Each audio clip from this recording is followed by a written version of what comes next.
ஆனா தாவீது தன்னுடைய மந்தையில இருந்த மெய்ப்பர்கள் ஒரு காலத்தில் இருந்தார்கள்.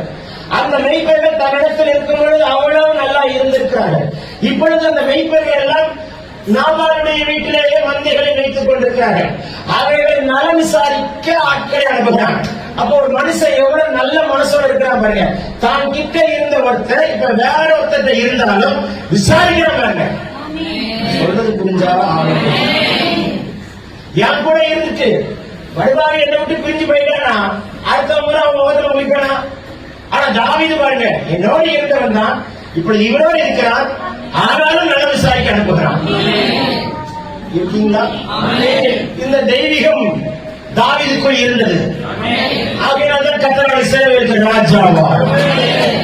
சொல்ல மாட்டீங்க? ஒரு மனுஷனை கர்த்தர் தீவிரமா உயர்த்துறாருன்னா அந்த இருதயத்தை வச்சுதான் உயர்த்துறாரு. யாரை இதை வச்சு உயர்த்துறாரு?